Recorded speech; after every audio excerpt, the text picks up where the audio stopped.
क्या किसान आंदोलन में जितने भी शामिल लोग हैं वो अधिकतर आतंकवादियों से समूह है, या इनका जो फंड आता है वो फंड आतंकवादी ग्रुप से आता है, या वो देश के नागरिक नहीं है, या इस प्रकार से हम कहें कि वो जो जा रहे हैं आंदोलन के लिए क्या उनकी मांग जायज नहीं है, नाजायज मांग है। जय हिंद साथियों, मैं आपका साथी रघुवंश, संयोजक विश्व का सबसे लंबा तिरंगा समिति।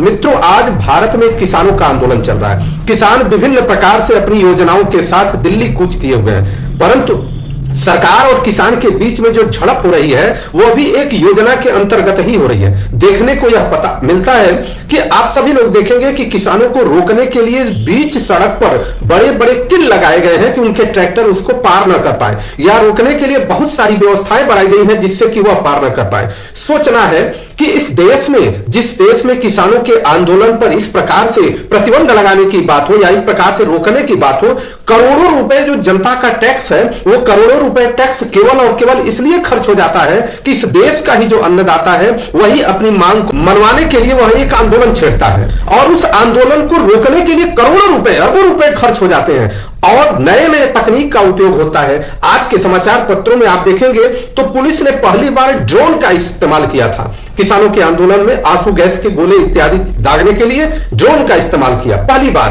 कल्पना करिए उस देश का भविष्य क्या है, या उस देश में किस प्रकार की विकास की धारा बह रही है, जिस विकास धारा में जो इस देश का अन्नदाता है उसी को अपनी मांग मनवाने के लिए जब वो आगे बढ़ता है तो उसको रोकने के लिए करोड़ों रुपए खर्च होते हैं और नए नए तकनीक का उपयोग किया जाता है। सरकार को अपनी बुद्धि के अनुसार इसका उपयोग करना ही चाहिए, उनको छूट है, वह कर सकते हैं, किसी के ऊपर कर सकते हैं। प्रभुता पाही काहू मद नहीं, जिसके पास प्रभुता हो जाए उसके पास मद हो ही जाता है। क्या यह बात नहीं है कि किसान जो पिछली बार आंदोलन में बैठे हुए थे, उन आंदोलन का नेतृत्व जैसे भी कर रहे थे, हजारों किसान बलिदान चढ़ गए और उसके बाद भी जब उनकी बात नहीं मानी गई, अंत में वह मरणासन्न होने तक वो बैठे रहे, और यह देखने को मिला कि वह अंत में सरकार को घुटना टेकना पड़ा। और सरकार ने जितनी भी वादा उन्होंने किया, क्या वो वादा पूरा कर दिया?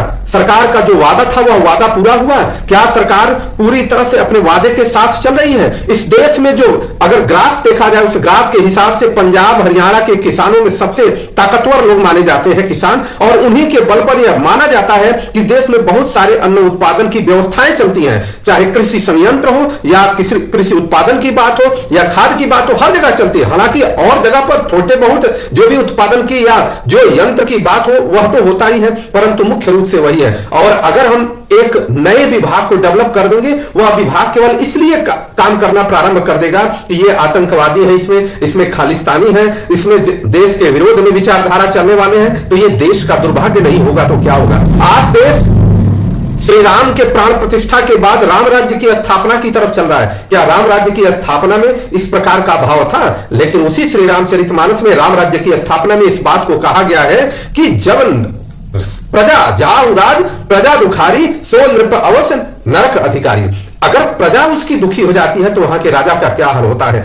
अलग अलग प्रकार से अगर चिंतन किया जाए तो किसानों के साथ बैठ करके वार्ता होनी चाहिए, पहले ही वार्ता होनी चाहिए। जब उन्होंने आंदोलन की घोषणा किया था तो उस आंदोलन के समय में ही वार्ता होनी चाहिए। और हमें जहां तक समझ में आता है कि अगर इस देश के प्रधानमंत्री जी उन किसानों से वार्ता करने के लिए आगे आए तो सारी बात बन जाएगी, परंतु प्रोटोकॉल की बात है, हमारे स्वाभिमान की बात है, स्वाभिमान के आगे कहें तो बहुत कुछ कह सकते हैं। हम कैसे बात करेंगे वो किसान जो कोरोना काल में जिनके अन्न के कारण यह देश पूरी तरह से जिंदा रह पाया, बहुत सारे देश डैमेज हो गए, यहाँ की सप्लाई अन्य देशों में गया, उन किसानों के लिए इस प्रकार का भाव होगा।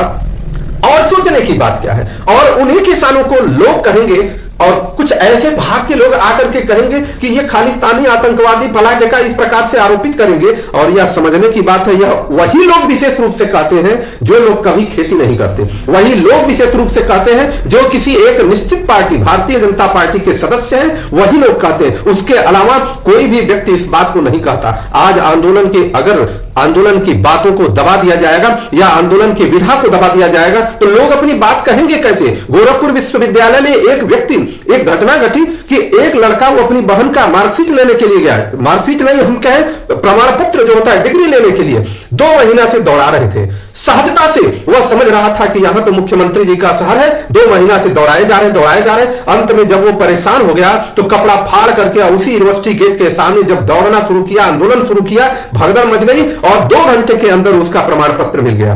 तो क्या हर व्यक्ति कपड़ा फाड़ना शुरू करे? क्या हर व्यक्ति को अपनी बात मनवाने के लिए इस तरह का व्यवहार करना प्रारंभ हो जाए? या दूसरी बात क्या है कि जो संसाधन हमें अपने देश की सुरक्षा के लिए होनी चाहिए, जो संसाधन या जो रुपए अपने देश की सुरक्षा के लिए खर्च होनी चाहिए, वह संसाधन और वह रुपया देश में ही जो लोग हैं उनसे उनके ऊपर खर्च किया जा रहा है, उनके ऊपर इस प्रकार से खर्च किया जा रहा है, नष्ट किया जा रहा है कि वह हमारे देश के नागरिक हैं। और अगर हम इसको नहीं समझेंगे तो देश का बहुत बुरा हाल होगा और समझना होगा, सबको चिंतन करना होगा। और किसान आंदोलन को हम सरकार से डिमांड करते हैं कि सरकार उनसे वार्ता करे, वार्ता करके तुरंत एमएसपी लागू करे। सबका अधिकार है। कल्पना करिए कि जब एक किसान कोई खेती करता है तो वो केवल और केवल भाग्य के ऊपर आधारित होता है। पता चला कि गेहूं काटने का समय है, बारिश हो गया। पता चला कि धान काटने का समय है, कुछ और पड़ गया, प्रलय आ गया। पता चला तूफान आ गया, इस प्रकार से आ गया। मतलब एक ऐसा वो चीज है, एक ऐसा व्यवस्था है जिस व्यवस्था में केवल प्रकृति के ऊपर निर्धारित है। वो एमएसपी की मांग नहीं करेगा तो कौन करेगा? और वह किसान की परिभाषा ये नहीं होती कि बहुत दबे कुचले एकदम निरीह टाइप के हों, उसी को किसान कहते हैं। किसान बड़े भी होते हैं, किसान छोटे भी होते हैं, मध्यम भी होते हैं। सरकार को चिंतन करके इस देश की सुरक्षा के लिए, समता के लिए और इस देश को अखंडता के लिए काम करना होगा, नहीं तो वही अखंडता हमारी प्रभावित हो रही है। हम दुख के साथ इस बात को कहते हैं कि जिन किसानों का स्वागत होना चाहिए, स्वागत करके उनसे वार्ता होनी चाहिए, उन किसानों के लिए बीच सड़क पर किले बिछाई जा रही हैं। जो खेत में फसलें बोते हैं और वो उनके लिए रोड पर किल बिछाया जा रहा है, कितना दुर्भाग्य वाली बात है।